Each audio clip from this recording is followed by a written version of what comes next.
Hello, and welcome to this brief introduction to using your Outlook calendar. This screencast aims to provide answers to some of the questions you might have about using your Outlook calendar in your first few days and weeks at the university. There are two main ways in which you can access your Outlook calendar. The first way is to go to the Start menu and to type the word Outlook into the search box. When the Microsoft Outlook icon appears, double-click on it to launch the Outlook client. If, however, you are working from off-campus and need to check your calendar, you can do so using Outlook Web Access.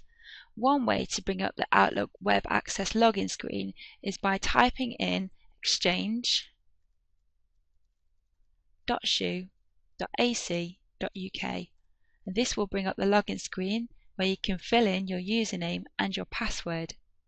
Another way in which you can get to Outlook Web Access is via the staff intranet.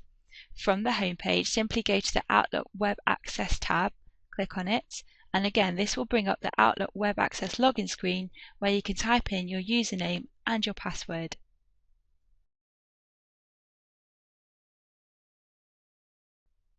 If you wish to share your calendar with other colleagues, you can do this by selecting the Calendar tab. Double-check that the Home tab is selected along the top menu bar and find the button which says Share Calendar. Click on this option and a sharing invitation will appear. Select the recipient of your sharing invitation by clicking To and search for the person's name in the global address list. Once their name is highlighted, click on To and then OK. If you wish to be able to view your colleague's calendar, make sure you have selected the box which says Request permission to view recipient's calendar. Next, you will have the option of choosing the level of detail that your colleague will be able to see on your calendar.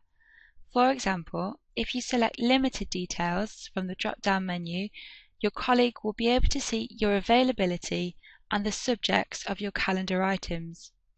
If, however, you choose Full Details, then your colleague will be able to see your availability and the full details of your calendar items. Finally, you can type a message to your colleague as you would in a normal email and press Send to share your calendar.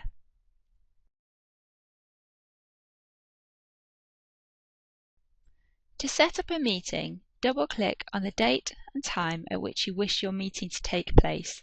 This will bring up the appointment window. To invite others to this meeting, click on the Invite Attendees button and using the global address list, type in the names of the colleagues you wish to invite. Once their name is highlighted, click on the Required button and repeat this process for the number of colleagues you wish to invite.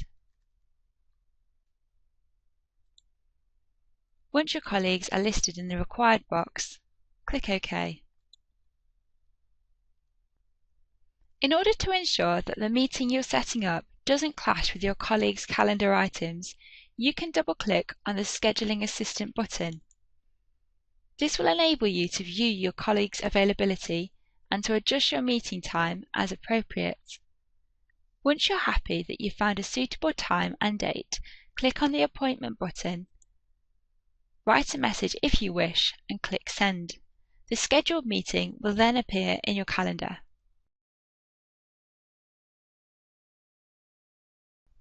To create a private appointment in your calendar, create the appointment as you would normally, filling in the subject box and the location and including any other relevant details in the main body of the appointment window.